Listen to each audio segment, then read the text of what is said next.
todos los que vinieron, algunos están conectados también por Zoom, agradecer a todos. De alguna manera, todos los que han contribuido de alguna manera para que yo pueda estar hoy exponiendo mi tesis y terminando la carrera. Bueno, el título de mi tesis se plantea una pregunta: ¿electromovilidad sustentable o acaparamiento verde? Y la idea es hacer un análisis crítico de las concesiones para exploración y explotación de litio en el noroeste argentino. ¿Cuál es el contexto en el cual se desarrolló mi trabajo? Bueno, un agravamiento de la crisis climática, del calentamiento global, lo cual ha planteado la necesidad de acelerar una transición energética, abandonando los combustibles fósiles por energías más limpias, y en ese contexto, digamos, el litio ha cobrado una importancia mayor, ya que por su capacidad de almacenar energía es un componente muy importante para las baterías, que son las que acumulan la energía, sobre todo de fuentes discontinuas, como puede ser la energía eólica o la solar. Nuestro país particularmente, digamos, es el cuarto productor de litio actualmente, junto con Bolivia y Chile. Tiene el 65% de las reservas de litio a nivel mundial, y por las características que vamos a ver en el desarrollo de mi trabajo, la Argentina es un gran atractivo para las empresas mineras que explotan litio. Por eso señalo que hay una especie de boom de proyectos en nuestro país. Muchos autores dicen que esta transición energética, la necesidad de conseguir los elementos necesarios para ello, va a aumentar la explotación minera a escala mundial, lo cual también plantea que va a haber más impactos, más conflictos sociales debido a esos impactos. Y particularmente en la Argentina, el litio se explota en los salares de la Puna, donde habitan comunidades originarias, ¿no es cierto?, que consideran a los salares, al agua y toda la naturaleza del lugar como un bien común, es parte de su identidad, es parte de su cultura, y eso también vamos a ver en el desarrollo del trabajo cuál es el impacto que tiene la explotación del litio en nuestro país. El objetivo general, bueno, como decía, hacer un análisis crítico sobre la minería de litio, explorando las contradicciones que plantea esa explotación con la transición energética. Los objetivos específicos: en primer lugar, tratar era el objetivo, construir una herramienta que permita determinar cuándo un caso, en este caso de minería de litio, constituye un caso de acaparamiento verde. El segundo objetivo específico era aplicar esa herramienta a un caso que vamos a ver luego, ¿no es cierto?, para ver si efectivamente cumple las características de un caso de acaparamiento verde o no. Y como tercer objetivo, ¿no es cierto?, discutir las contradicciones que se van a plantear con la explotación de litio en el marco de la transición energética. La hipótesis del trabajo es que la minería de litio en la Argentina, el caso específico que he elegido, ¿no es cierto?, constituye un caso de acaparamiento verde. ¿Qué es el acaparamiento verde? Bueno, el término acaparamiento verde o green grabbing viene de lo que se conoce como acaparamiento de tierra o land grabbing, ¿no es cierto?, que es un fenómeno que se ha dado a nivel mundial de grandes transacciones de tierra, acaparamientos de tierra, principalmente con fines agrícolas, aunque no necesariamente, pero cuando ese acaparamiento tiene como fundamentación o como excusa una finalidad verde, ya sea la conservación de un bosque, la conservación de la biodiversidad o la lucha contra el cambio climático, hablamos de un acaparamiento verde.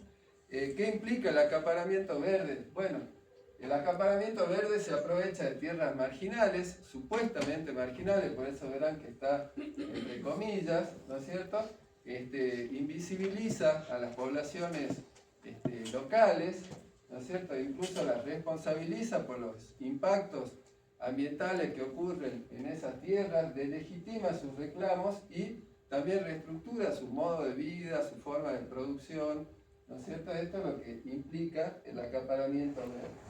El acaparamiento, bueno, como ustedes verán, implica la transferencia de la propiedad, los derechos de uso de la tierra, y puede tener dos, digamos, formas de darse el acaparamiento. Uno es la acumulación primitiva o originaria, planteada por Marx, es decir, cómo se originó el capital en su momento, o una simple acumulación de capital que reinvertido aumenta ese capital y por lo tanto aumenta también los acaparamientos, ¿no es cierto?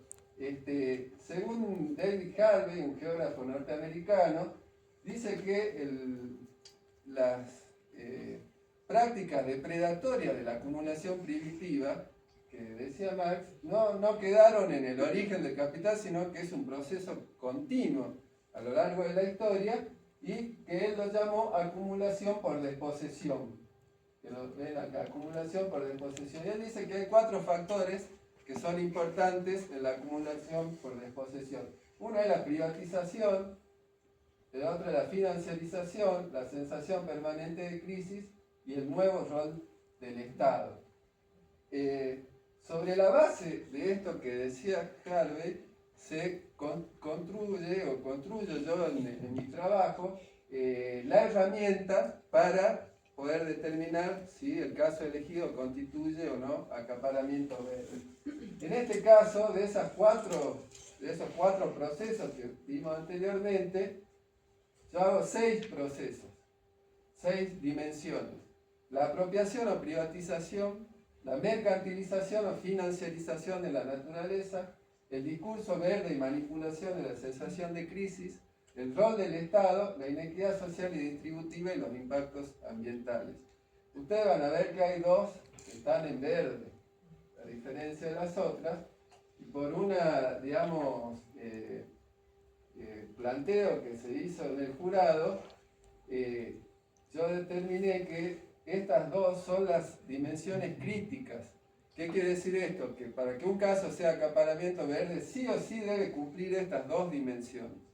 Porque dijimos, el acaparamiento verde es la apropiación con un discurso verde, entonces tiene que haber apropiación o privatización y tiene que estar el discurso verde presente para que sea. Eso no implica que no haya que considerar el resto de las dimensiones, aun cuando nuestro análisis haya demostrado que existen evidencias en los 2 casos anteriores.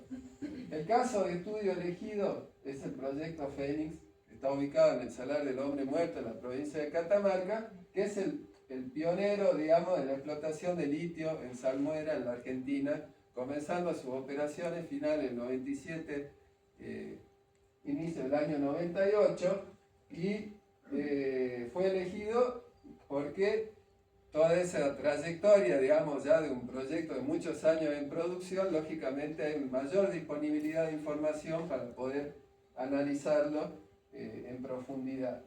A ver, simplemente voy a decir, cuando inicié el trabajo, quien estaba a cargo del proyecto Fénix en minera del Altiplano de la empresa Liven Corporation. Después vamos a ver que eso ha ido cambiando. La primera dimensión, apropiación y privatización. Bueno, incluye la privatización de la tierra, también de sus recursos asociados, y en algunos casos puede implicar la expulsión forzosa de los habitantes de la tierra que es apropiada, ¿no es cierto? Bueno, en algunos casos no hay expulsión, pero hay restricciones al uso, al acceso, ¿no es cierto?, de esas tierras. Yo analicé 2 aspectos. Uno es cuál es la cuestión legal que legitima esa apropiación y cómo se materializa en el territorio. Bueno, tenemos el Código de Minería. No se puede explotar los minerales si no hay una concesión legal otorgada por el Estado. Esto es lo que establece el Código de Minería, que además establece que se le da carácter de propiedad inmueble a la tierra o digamos, las propiedades mineras, con lo cual están a libre disponibilidad de las empresas. ¿Cómo se materializó esto en el territorio? Ustedes verán algunas fotos, por ejemplo, los carteles de la empresa Liven que dice que es propiedad privada, que hay que pedir permiso, hay alambrados, candados, impedimento de paso, una pista de aterrizaje que es un obstáculo para la gente que vive en el lugar, tienen que pedir permiso, chicos que tienen que pedir permiso para ir a la escuela, que la empresa tiene que autorizarlo para pasar, seguridad privada, etc. Hay otro aspecto también que es, digamos, discursivo y concreto también, que es la invisibilización de las comunidades que viven en la zona. ¿Cómo vemos esta invisibilización? Bueno, por ejemplo, no se hizo la CPLI, que es la consulta previa, libre e informada. En ningún momento de este proyecto, en todos los años que lleva, se hizo esa consulta. Pero además, en todos los informes de la empresa, sea el informe de impacto ambiental, o sea, lo que la empresa presenta a sus inversores, o lo que presenta como digamos, artículos de sostenibilidad, digamos, el argumento es que es una tierra donde no vive nadie. Entonces hay una invisibilización de la gente que vive en el lugar y por lo tanto eso justificaría la explotación de litio. Acá van a ver el concepto de triángulo del litio, es un concepto que justamente invisibiliza la diversidad cultural, ¿no es cierto?, de la gente que vive en el lugar, ¿no es cierto?, y lo coloca como simplemente un lugar que sirve para sacar litio, ¿no es cierto?, invisibilizando todo lo que ocurre en esos territorios. Bueno, en esta dimensión claramente hemos detectado como evidencia, que hay apropiación de la tierra, del territorio, del litio y también del agua. Vamos a ver un poquito más adelante también. La segunda dimensión, mercantilización o financiarización. ¿Qué incluye esto? La naturaleza pasa a ser una mercancía, ¿no es cierto? Es decir, se convierte la naturaleza en una mercancía que puede ser vendida, transada en el mercado, y también la intervención del capital financiero en negocios en los cuales antes estaba ausente, que tienen que ver con el uso o aprovechamiento de la naturaleza. Yo les decía al principio que los salares para la gente del lugar son un bien común. Acá, bueno, en el trabajo yo hago todo un desarrollo de cómo ha evolucionado la explotación de litio, la exploración, los estudios a lo largo de la historia en la Argentina, ¿no es cierto?, que pasan, digamos, de ser un bien común en un inicio y termina convirtiéndose el litio en una mercancía para la exportación, a partir de la concesión que se otorga en el año 91, pero que empieza a producir en el año 98, en aquel momento con FMC, que es la antecesora de la empresa Liven. En el medio hubo una cantidad de estudios muy importantes, ¿no es cierto?, que ya mostraban las capacidades, las posibilidades de explotación de litio en el país. Particularmente los estudios se centraron en el Salar del Hombre Muerto, donde está el proyecto, que es el caso de estudio.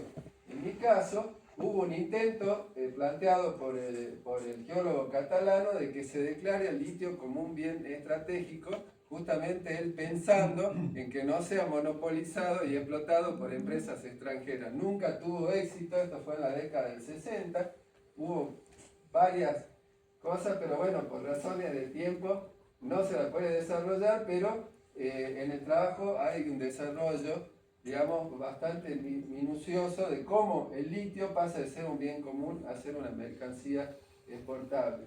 Yo les decía, entran los negocios financieros. Los principales inversores de Liven son todos estos fondos, que son fondos financieros. A muchos les resultarán ajenos estos nombres, pero creo que más de uno se debe acordar de BlackRock, ¿no?, que incluso fue, digamos, tuvo un conflicto con la Argentina por el tema de la deuda, o está Morgan Stanley, son, digamos, los dos más conocidos, pero los principales inversores son estos fondos de inversión que son dueños de miles de empresas a escala mundial, sobre todo BlackRock, muy importante. Porque ustedes verán que de todos los que yo puse, que son los más importantes, algunos están en rojo, son los que tienen bonos de la deuda argentina. Es decir, que además de ser los dueños, los inversores principales de Liven son poseedores de bonos de la deuda.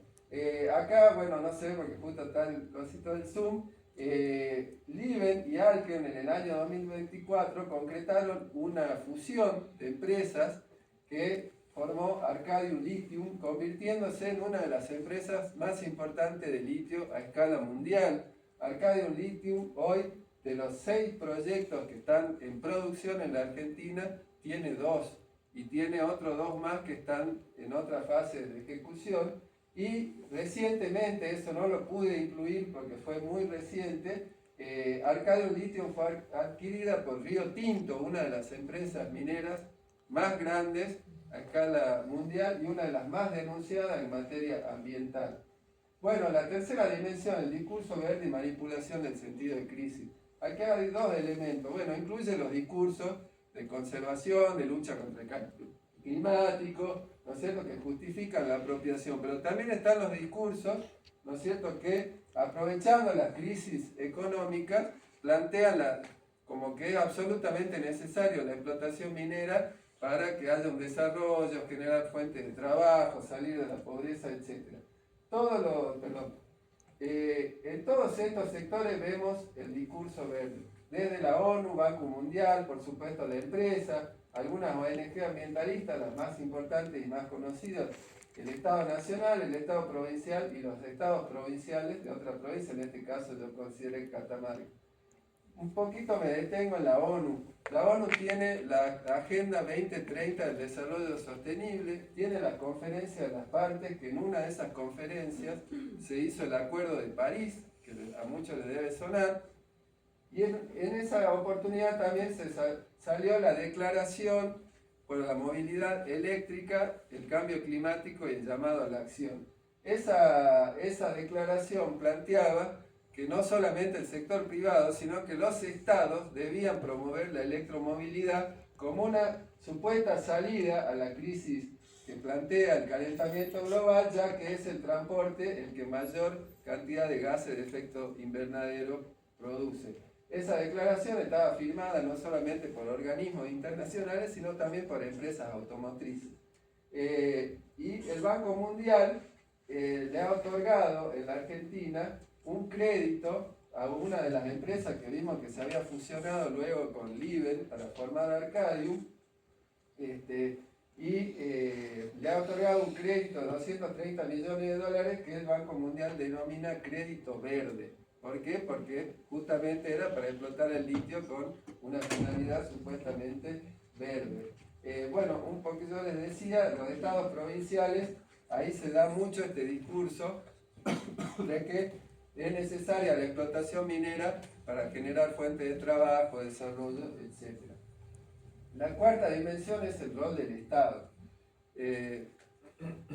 Harvey decía el nuevo rol del Estado. Yo le puse el rol del Estado porque creo que no hay un nuevo rol del Estado. El Estado siempre ha sido un facilitador de los negocios de las grandes empresas y en este caso del acaparamiento verde, ¿no es cierto? El Estado pone a disposición los recursos y otorga facilidades, sobre todo de tipo impositiva o fiscales, para favorecer el acaparamiento verde. Algo que me olvidé muy importante, en la herramienta cada dimensión tiene unas preguntas orientadoras. Eso es parte de la herramienta, es decir, no solamente las dimensiones, sino que cada una tiene preguntas orientadoras, que es la que ha guiado todo el proceso de análisis de información sobre el caso de estudio. Bueno, en el caso del rol del Estado, ¿no es cierto? ¿Qué tenemos? Tenemos una legislación nacional favorable a la minería. Particularmente yo destaco la Ley de Inversiones Mineras, que plantea, por ejemplo, una estabilidad fiscal durante 30 años, es la que plantea la miserable suma del 3% de regalías que deben pagar las empresas mineras, e incluso, algo que me llamó mucho la atención durante la investigación, es que el artículo 11 de la ley dice que si un municipio o una provincia no garantiza la estabilidad fiscal, las empresas pueden retener sus recursos coparticipables, es decir, que una empresa minera se puede quedar con la coparticipación. El marco regulatorio de Catamarca, esto también es muy importante. La provincia de Catamarca, en su constitución, en el artículo 67, dice que la provincia propenderá obligatoriamente a la explotación de los minerales. Es decir, que ya la Constitución dice que sí o sí hay que explotar los minerales que haya en la provincia, y en su artículo 55 dice que además va a haber, no solo a la minería, sino a otros procesos productivos, ayudas del Estado, ¿no es cierto? Exenciones impositivas, financiamiento diverso y por supuesto la provincia de Catamarca, su marco regulatorio, adhiere a toda la legislación nacional favorable a la minería. Beneficio para el proyecto Fénix. Voy a mencionar solo algunos. El proyecto Fénix cuenta con un gasoducto que lo provee de gas natural, un gasoducto que lleva su mismo nombre, que fue construido por la provincia de Salta, supuestamente en conjunto con la empresa. Digo supuestamente porque no se puede constatar de que efectivamente la empresa haya puesto plata, y quien maneja ese gasoducto es REMSA, la empresa estatal que maneja toda la minería en la provincia de Salta. También cuenta con un hangar otorgado en comodato en el aeropuerto Martín Miguel de Güemes de la provincia de Salta, que se inició durante el gobierno de Romero y fue prorrogado por el gobernador Sáenz por 7 años más. A título gratuito, obviamente, tiene acceso a la red ferroviaria que va desde Güemes hasta Socompa, acceso a la red ferroviaria de Ferronor en Chile y, bueno, por ejemplo, tiene exención de pago de los impuestos líquidos, entre otras cuestiones que el Estado le ha dado en beneficio al proyecto Fénix. Vamos a seguir por acá. Represión a la resistencia. Cuando hay una resistencia, que la hubo y muchas en Antofagasta de la Sierra, donde estaba el departamento donde se ubica el proyecto Fénix, el Estado apeló a la represión en todas sus formas, la represión física, la judicialización, el despido de una maestra que apoyaba a la gente que luchaba contra la empresa minera, bueno, una represión muy fuerte que incluyó, por ejemplo, en algún momento la detención de 2 comuneros por un juez cuya esposa era proveedora de empresas mineras y por eso tuvo que ser echado. Defraudación al Estado. La Dirección General de Aduana detectó en el año 2002 un fraude del IVA al Estado. Cuando la aduana había señalado que el litio tenía un costo de $75 el kilo y un precio de referencia que armó de $53 el kilo, Liber hizo transacciones hasta por $5 el kilo, evadiendo, digamos, todos los impuestos y las regalías, porque se vendía a sí mismo el litio que producía en la Argentina, se lo vendía a sus empresas que tiene en otros países, particularmente en Estados Unidos, el Reino Unido y China. ¿Por qué de qué esto para el último? El uso del agua y los impactos ambientales. Pero vamos al uso del agua. En el año 2006, la provincia de Catamarca le pide un informe a la empresa Liven de cuánta agua usaba en su producción. Es decir, que no había controlado y ya llevaba muchos años de explotación. Se genera un conflicto porque la empresa Liven dice: yo te informo cuánto uso, pero no voy a pagar porque el primer contrato que se firmó en el año 91 me exime de este pago de agua. El conflicto se desarrolla, llega, digamos, a puntos bastante álgidos. ¿Y cómo se resuelve? Un acuerdo transaccional donde la empresa se compromete a poner algo de dinero en un fondo fiduciario llamado Salar del Hombre Muerto para hacer obras, muchas de las cuales la van a beneficiar a la propia empresa, ¿no es cierto?, obras de infraestructura en la zona, y la provincia se compromete a que bajo ningún punto de vista y bajo ninguna legislación de ningún tipo va a cobrarle el uso del agua a la empresa. La empresa exigió que ese acuerdo sea ratificado por la Corte de Justicia de Catamarca. Es decir, que tenemos ese acuerdo ratificado por la Corte. Inequidad social y distributiva. Bueno, incluye todas las injusticias de tipo social, ¿no es cierto? ¿Quién obtiene los beneficios? Acá hay grandes ganadores y grandes perdedores, ¿no es cierto?, en este tema. Bueno, algunos pequeños gráficos que hice. El trabajo en la minería de litio en Catamarca apenas representa el 2,9% de los puestos de trabajo totales de la provincia, es decir, no es significativo los puestos de trabajo que se generan, y acá pueden ver que el salario en Catamarca, por ejemplo, en Salta y Jujuy son un poquito más elevados, pero no están muy por arriba de la canasta básica total. Estos son datos de noviembre del 2023. Hay denuncias de que son pocos los puestos de trabajo, digamos, la gente del lugar, precarización laboral, tercerización laboral, despido durante la pandemia en la empresa Liven. En la pandemia los trabajadores tuvieron que hacer un paro para que se cumplan las condiciones, digamos, para evitar los contagios. altos índices de pobreza e indigencia. Catamarca tiene en su conglomerado urbano más importante 45% de pobreza, según el censo 2022, y durante la pandemia el 67% de la población laboralmente activa en la provincia de Catamarca, con el proyecto Fénix y el proyecto Minera La Lumbrera, dos grandes emprendimientos mineros, pidieron el IFE el 67% de los catamarqueños, digamos, en aquel momento. No llegó el desarrollo esperado. Hay una declaración de un ex secretario de Minería que dice justamente eso: pasaron 20 años y no llegó el desarrollo, por eso no hay licencia social, por eso la resistencia, hay un escasísimo valor agregado de la producción, ¿no es cierto? Y las empresas tienen enorme ganancia, los pobladores y las comunidades originarias están en lo que van a ver acá. En este cuadro yo reflejo cuál es la situación de infraestructura en la provincia y particularmente en Antofagasta de la Sierra, donde se desarrolla el proyecto. 61% de gente sin cloaca, 9,9% sin agua, 90% con techo sin revestimiento, 46,4% pisos sin revestimiento, y yo le dije que había un gasoducto. 99% de la población cocina sin gas natural, habiendo un gasoducto que provee a la empresa Liven en este caso. Bueno, los impactos ambientales, la última dimensión. Como está la dimensión de inequidad, no puse impactos socioambientales, sino los impactos sobre el ambiente, específicamente los que se han producido y los que potencialmente se pueden producir, por si uno analiza otro proyecto con esta misma herramienta, o los que se podrían producir por la expansión que está haciendo el IBEN. En este caso, esta dimensión es complementaria a las demás, es decir, que si aún los impactos ambientales no fueran importantes, igualmente puede ser un caso de acaparamiento verde. Es decir, que siempre hay un impacto, pero podrían en algún caso, en algún proyecto, no ser muy significativos y aún así es un caso de acaparamiento verde. Bueno, el impacto más importante es sobre el recurso hídrico.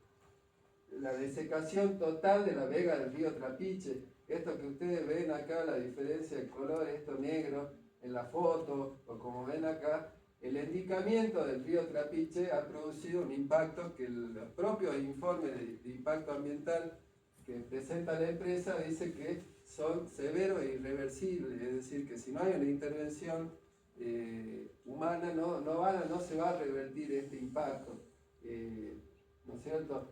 Todo esto por el uso, digamos, del agua, que plantea, digamos, la preocupación que plantean los investigadores no solo es en el uso del agua dulce, sino también en la gran cantidad de agua que se extrae de los salares, en las salmueras de donde se extrae el litio, que se evapora casi de manera completa. También hay una preocupación por los residuos, que es una enorme cantidad de residuos de sales que no, ya se les trajo el litio y, digamos, no está claro qué se debería hacer con eso, ¿no es cierto? Los volúmenes de agua que se utilizan, ¿no es cierto? Bueno, hay otros impactos a la flora, particularmente en la zona de construcción, donde se ha perdido toda la cobertura vegetal. En el caso de la vega inactiva, el río Trapiche, esta parte hay un 100% de pérdida de cobertura vegetal. La fauna, los lugares de anidamiento y de alimentación han sido modificados, del aire por la contaminación, digamos, de la utilización de combustibles fósiles particularmente, del suelo. Los sitios arqueológicos han tenido un impacto, sitios que son muy importantes porque demuestran la ocupación histórica del territorio en ese lugar y también residuos peligrosos. Algo importante que ha ocurrido, el fallo de la Corte de Justicia de Catamarca en el año 2024, que destacó dos aspectos. Primero, que por la preocupación de la gente, porque el agua del río Trapiche ya no le alcanzaba al IBEN y planteó usar el acuífero del río Los Patos, se presentó un amparo ambiental por parte de la comunidad atacameña del altiplano, y lo importante es que la Corte de Justicia reconoce a la comunidad, que es invisibilizada por la empresa, la reconoce el carácter de Román Guitián, su cacique, ¿no es cierto? Y dice que la provincia obligó a la provincia a hacer un estudio de impacto ambiental acumulativo en el río Los Patos para ver cuál era su impacto. En el proceso, en el medio de esto ya salió ese estudio, pero ya no pudo ser analizado, no lo pude analizar. Acá también hay otras cosas que analicé respecto a los impactos ambientales. ¿Quiénes realizan los informes de impacto ambiental? Son empresas consultoras que las empresas mineras las contratan de manera directa, ¿no es cierto? Y en el caso específico del proyecto Fénix, la consultora que hizo el informe de impacto ambiental que yo analicé, particularmente el del año 2021, su responsable era una mujer que estaba directamente vinculada a empresas mineras, era socia de empresas mineras, con lo cual, digamos, no hay uno podría pensar que no hay una objetividad, ¿no es cierto?, en esas consultoras a la hora de hacer un informe de impacto ambiental para una empresa minera. La información ambiental, en general, los informes de impacto ambiental no son publicados. Hay que buscarlos bastante para poder tener acceso, tener algún conocido que se lo dé, incluso es muy difícil acceder aún haciendo uso del derecho a la información pública, ¿no es cierto? No hay una regulación estatal que, digamos, publique esto y que además diga si es totalmente cierto o no las cosas que dicen los informes de impacto ambiental, aunque sí hay un control, pero no hay un acceso a la información y sobre todo para las comunidades es muy difícil acceder a los estudios ambientales y muchas veces también es difícil la comprensión, ¿no? Por la cantidad de tecnicismo que estos presentan.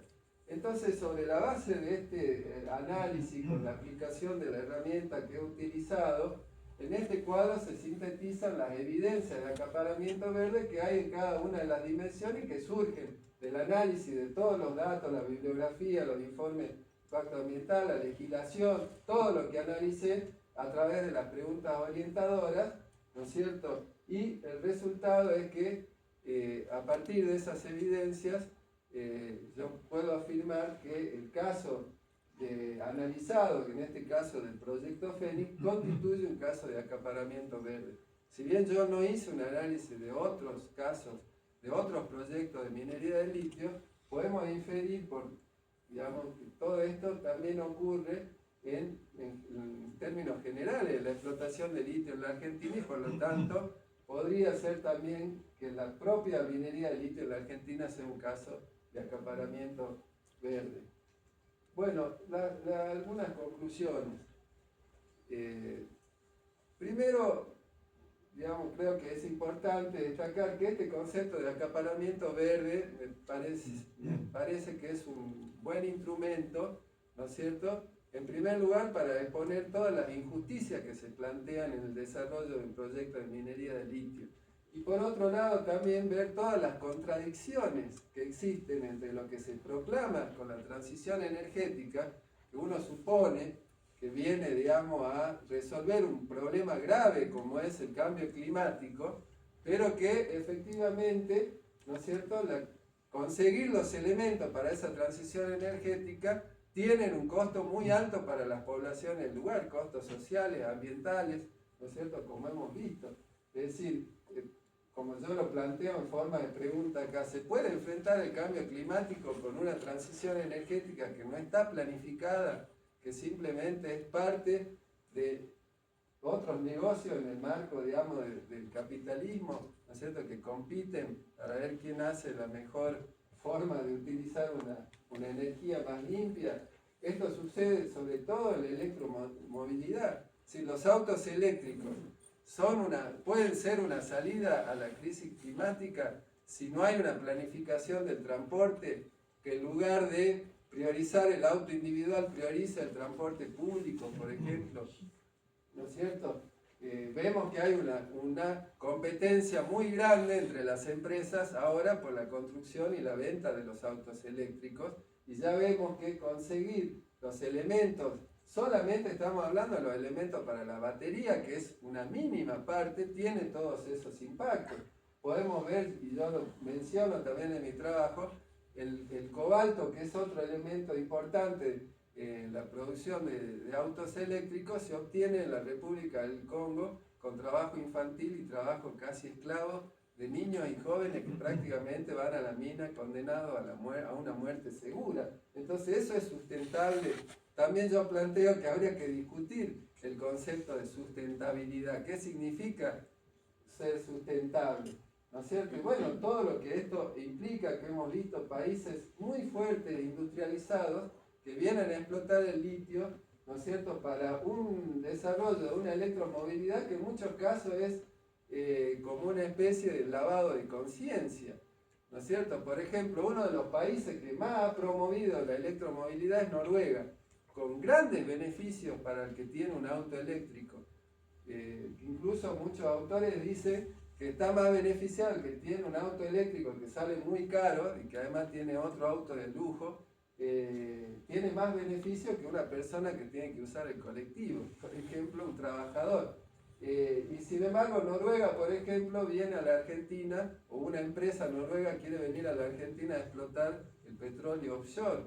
Entonces, en un lugar se promueve, digamos, la energía limpia de electromovilidad, pero los países como el nuestro tienen que ser una zona de sacrificio para que los países del norte global, digamos, tengan su conciencia tranquila de que están combatiendo el cambio climático.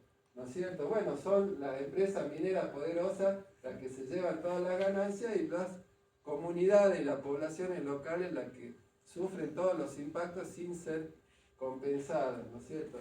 Entonces, la forma actual que tiene la explotación de litio en nuestro país, podemos decir, también la minería en general, no va a ser una salida ni al cambio climático y tampoco una salida a la pobreza o a la miseria que viven los pueblos donde se explota la minería y que hemos visto con absoluta claridad en los datos que surgen, digamos, de los censos, ¿no es cierto? Ese cuadro que yo mostré lo refleja muy bien.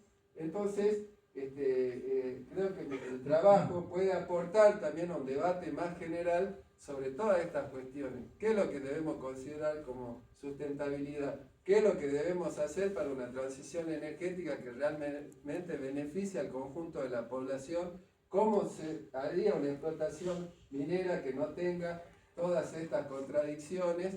¿No es cierto? Bueno, lógicamente en un régimen social, político y económico que tenga en primer lugar el interés colectivo de la población y no el interés de las empresas que son las que se benefician con la explotación de litio. Bueno, muchísimas gracias.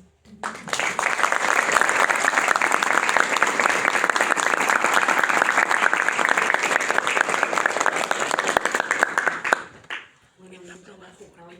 Excelente tu presentación. Bueno, damos lugar al jurado a comentarios, preguntas. ¿Puedo hacer una pregunta? No, el jurado, solamente el jurado. Después, en todo caso, sí.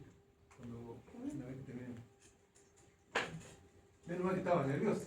Sí, pensaba lo mismo. Muy nervioso. Habría que soltarlo.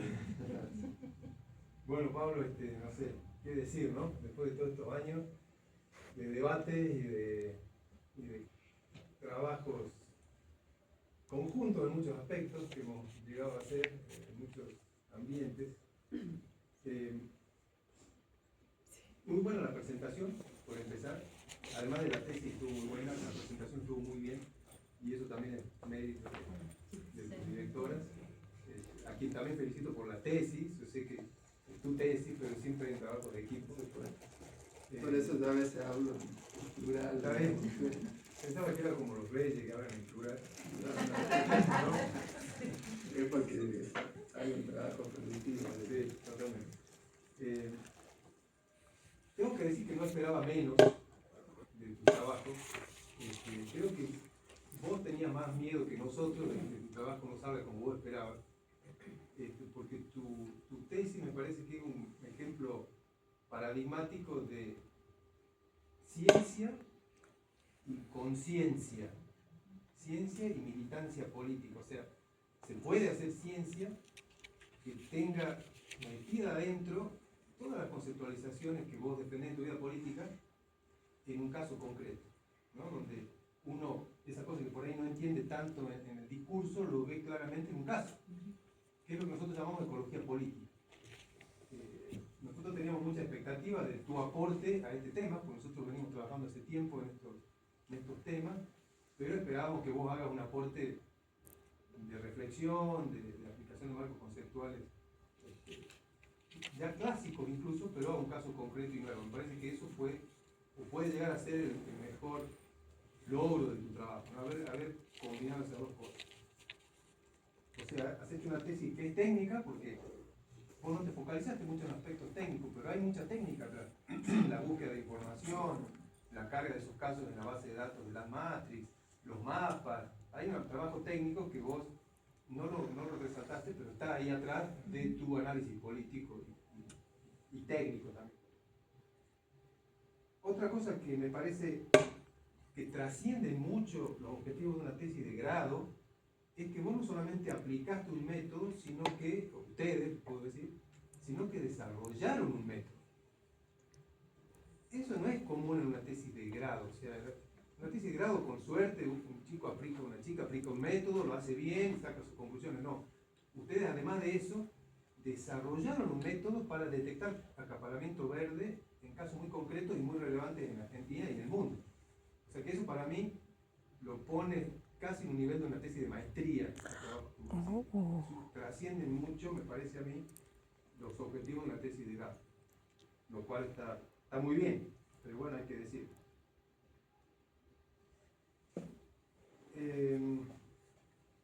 Bueno, eso sería como mi comentario, pero me gustaría hacerte una pregunta, más que una pregunta, que haga una reflexión en línea con la última conclusión que vos pusiste ahí, y que incluso terminaste diciendo eso. Vos decís que la explotación del litio en la forma actual no es una salida de la crisis climática ni a la pobreza. Hiciste un par de consideraciones un poco por arriba. Me gustaría que reflexiones un poco más.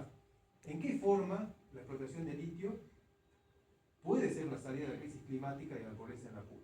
¿Cuáles serían las cosas que vos les recomendarías a los gobiernos, a las empresas, a los pueblos, para que esa explotación que se va a seguir haciendo sea justa con la gente del lugar y sea sustentable también desde el punto de vista ambiental?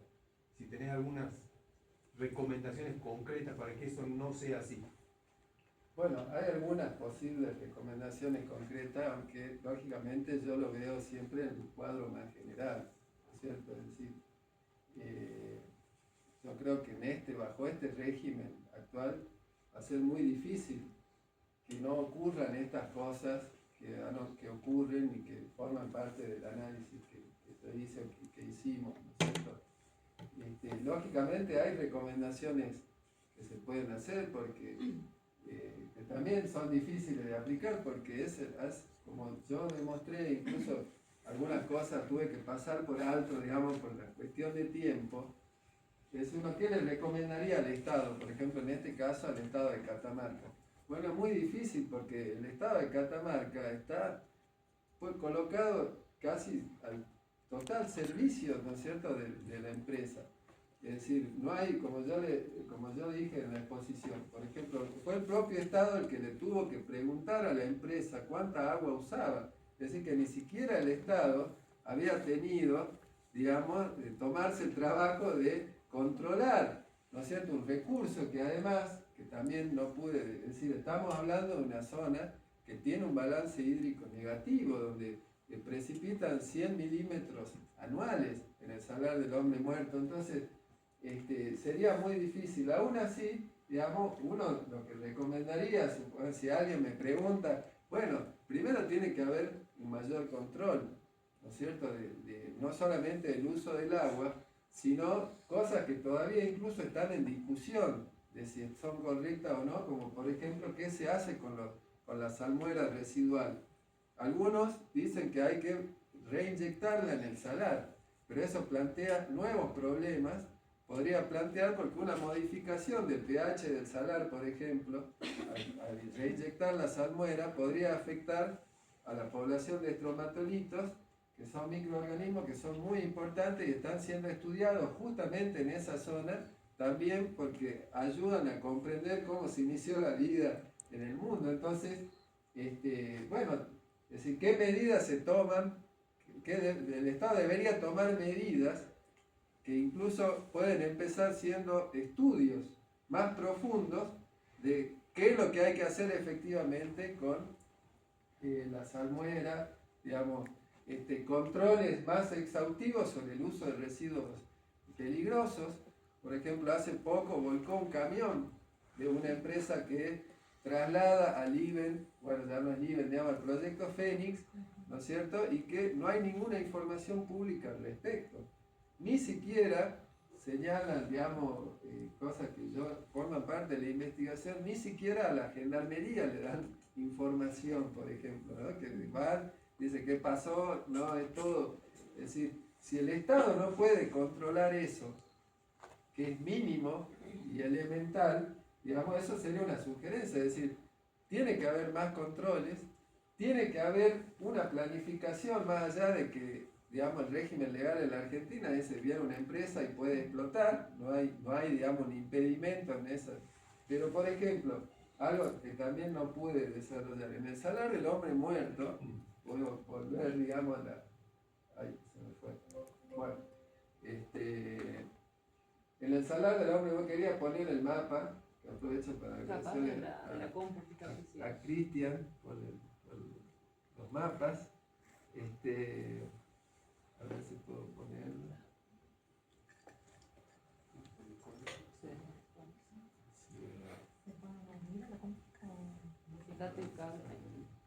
No, creo que yo me pasé de rosca y entonces... Por ejemplo, si ustedes ven, el proyecto Fénix es este de acá, todo esto verde de acá. Pero acá hay otros proyectos. Es decir, el salar del hombre muerto está prácticamente todo concesionado. Entonces, es evidente que no hay una planificación. Es decir, si Román Guitián y la comunidad atacameña del altiplano no presentaban el recurso ambiental, nunca se iba a decir que había que hacer un estudio de impacto ambiental acumulativo de cuál podría ser el impacto que tiene, por ejemplo, porque ustedes piensen lo siguiente, yo acá analicé un solo proyecto. Si acumulamos todo esto en términos de uso del agua, de invisibilización, de impedimento del paso, es decir, ellos son los dueños del salar, digamos, prácticamente. Entonces, el Estado debería tener una planificación, o debió haberla tenido, es decir, bueno, a ver, no, está bien, hay que explotar el litio, pero ¿cuántas empresas vamos a permitir? ¿Es suficiente? ¿Hace falta tantas empresas que exploten el litio? Porque también esa es una cuestión que tiene que ver con la planificación. Es decir, lo que ya se está explotando no alcanza para la transición energética. Bueno, eso nadie lo sabe todavía.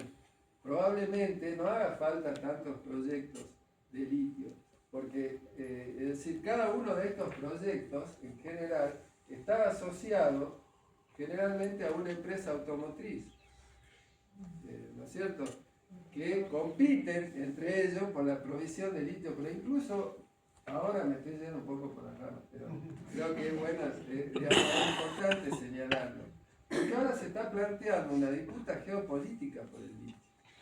Hay una competencia, digamos, por decirlo, por no decir una guerra, ¿no?, entre China y Estados Unidos, que también incluye el litio.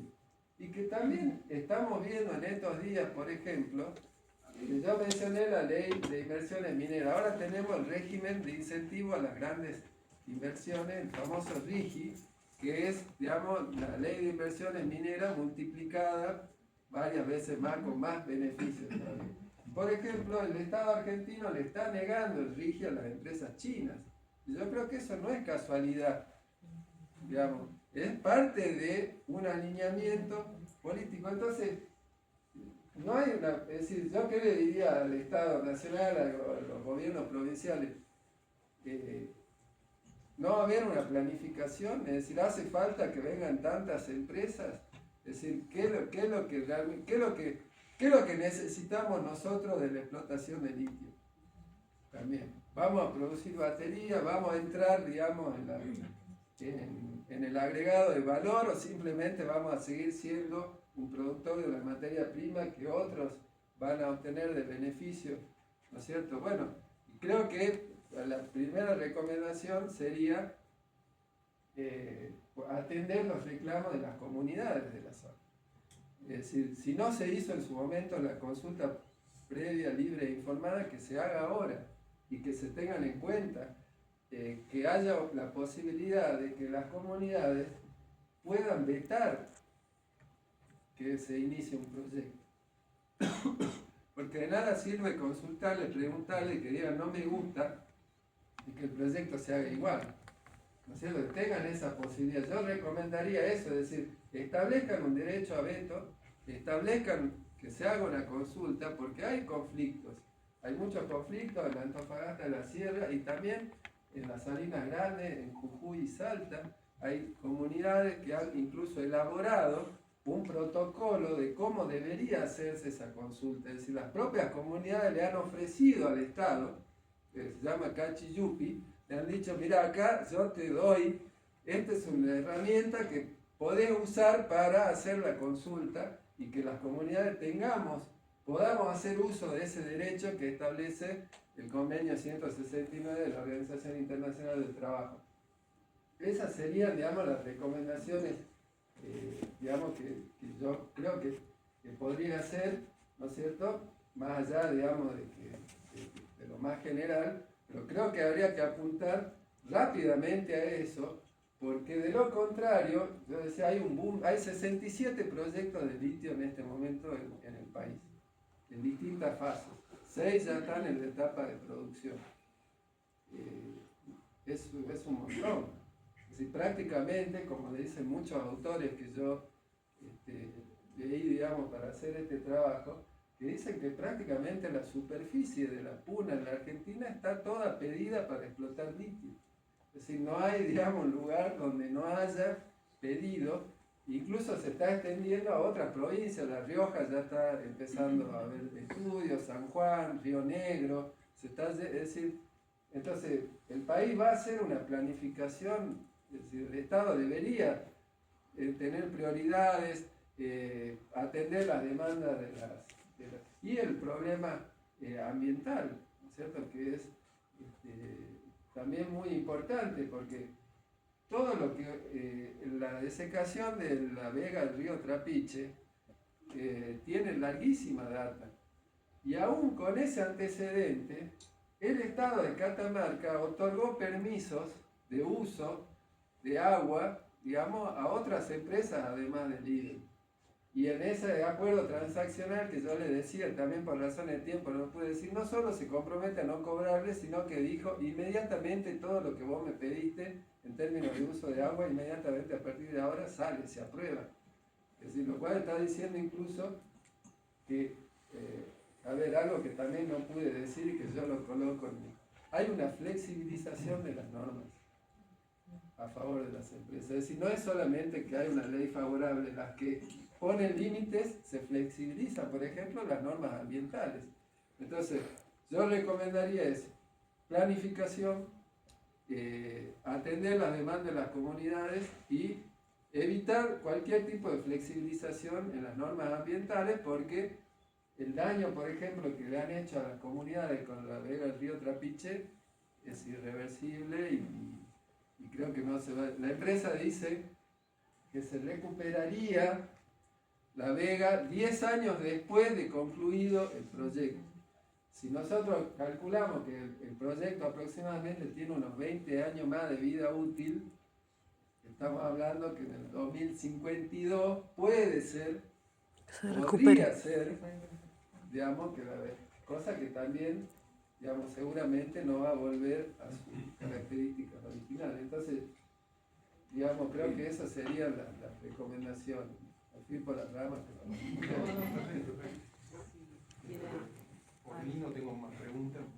hacer otra pregunta.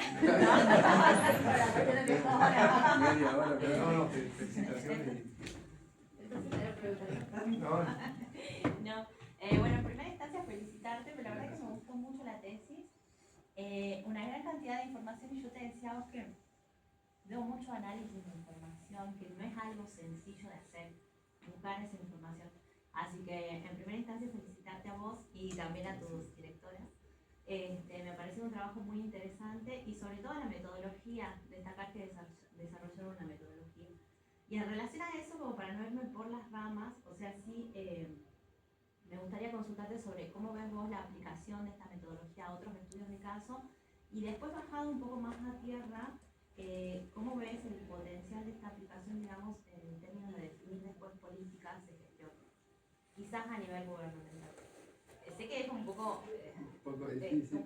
Difícil, pero la verdad es que me parece una herramienta tan buena y tan interesante que, bueno, me resultó un poco inevitable la pregunta.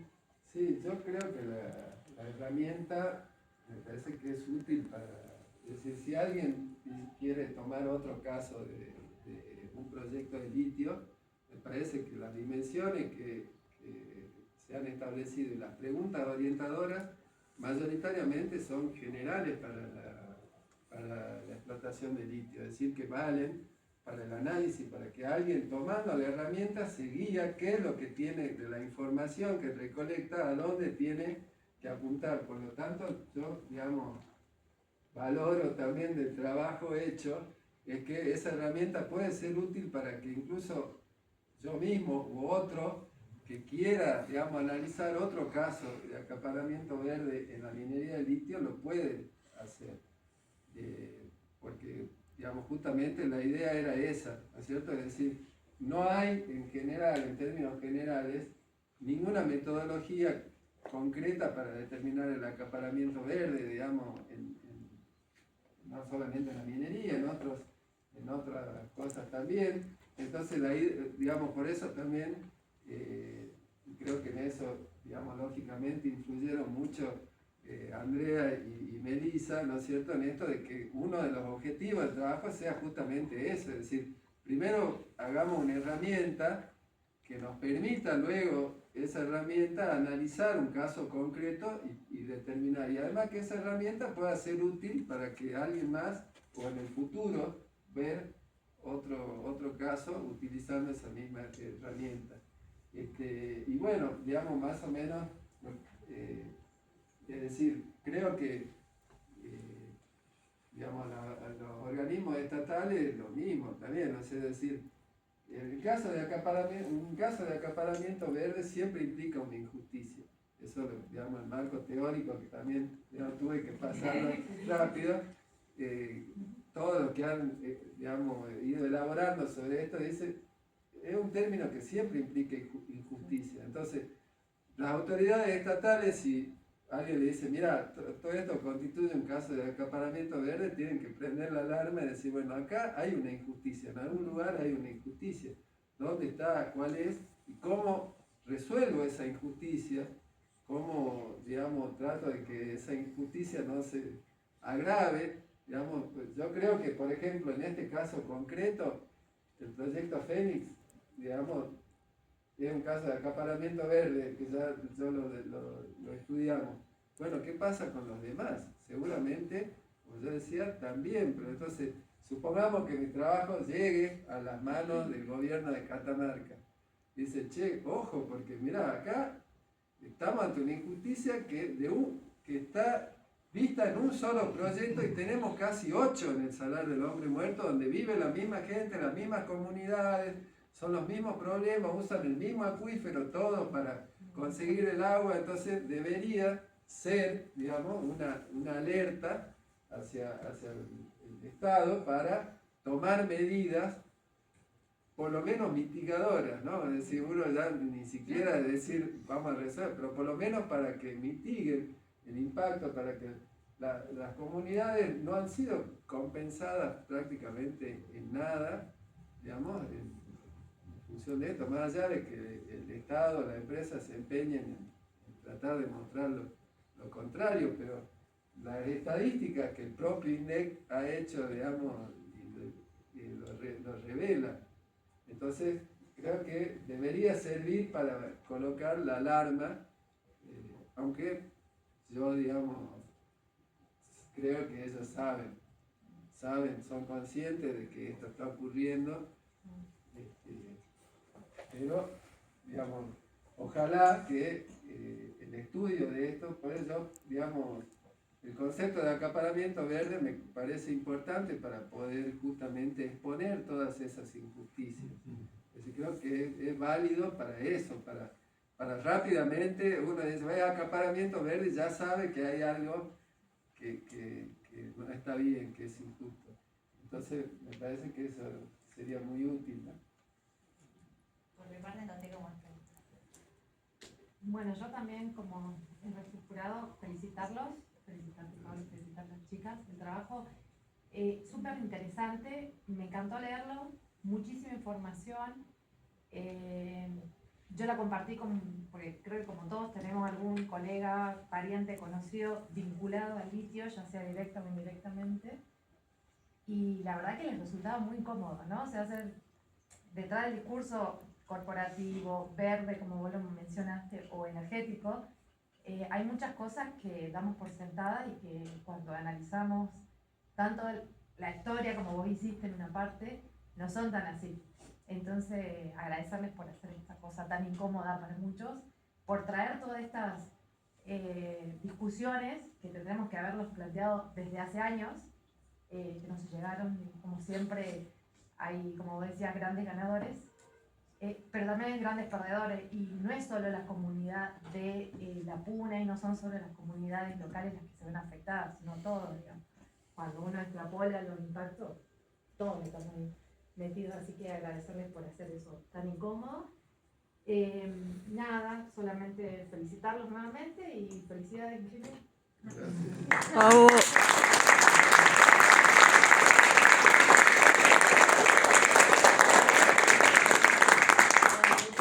Muchas gracias al tribunal. Y ahora vamos a salir todos un ratito para que el tribunal pueda decidir su... Por ahí si alguien se quedó con alguna pregunta sí. atragantada, podría Yo, ser, ¿no? La verdad que un trabajo espectacular que le llega a lo mejor de su edad, producto de haber investigado tanto, porque nos conta cuántas horas le dedicó de su vida, de su día al trabajo, y que va a servir para las generaciones futuras que vienen. Hemos traído unos chicos para que vean cómo es lo lindo de todo esto. Y mi pregunta era, en esa ley y en este tema de la extracción de las minerías, ¿hay un trabajo por cada metro de extracción de tierra, una forestación que ellos tengan que hacer en alguna parte? No, en este caso no, porque digamos, estamos hablando de una zona muy árida donde no hay, digamos, un bosque que reponer, digamos, aunque sí, digamos, la desecación de la vega del río Trapiche ha hecho una pérdida de cobertura vegetal del 100%, es decir, todo lo poco, digamos, de flora que había ha desaparecido y, bueno, ellos están haciendo un plan de remediación que yo creo que es más para, digamos, decir que están haciendo algo, pero que no va a dar ningún resultado. ¿Por qué? Porque la vega se secó cuando hicieron un dique que directamente evitó que el río siga fluyendo por su cauce natural, normal, y eso no se va a recuperar, digamos, si no se modifica ese aspecto. Incluso aún así, yo tengo dudas de que la vega pueda volver a su estado original, digamos, va a ser muy difícil. Pero no, es decir, no hay una obligación de hacer eso porque además no podría haberlo porque la zona no, digamos, es una zona desértica, no hay un bosque para reponer. Yo me refería por el valor económico Un resarcimiento de lo que ellos se llevan, aunque sea en otro lugar del territorio de cada provincia, decir, bueno, sacamos de acá, pero forestamos allá, un cierto valor económico. Bueno, no hay, creo que ninguna ley que lo plantee, pero en este caso no conozco, pero sí se han hecho ese tipo de cosas. Pero eso también, digamos, plantea un problema, porque, es decir, compensa, supongamos que la empresa esta reserve una pequeña porción de bosque en la yunga, digamos, compensa lo que está ocurriendo ahí, no lo compensa. No lo compensa. Lo que sí hay es que la legislación argentina prevé, ¿no es cierto?, que la empresa pueda destinar algún fondo a una reparación ambiental cuando concluye el proyecto. En otros países esto es una obligación, es decir, la empresa sí o sí tiene, es una especie de seguro, digamos que sí o sí las empresas tienen que poner durante el desarrollo del proyecto para que ante la eventualidad de los impactos que al final del proyecto, digamos, han quedado, puedan ser reparados. No es el caso, dice que la empresa, ella decide si lo hace o no lo hace, cuánto pone, cuánto no pone, si no hay algo establecido específicamente. Muchas gracias. ¿Ya anda hablando?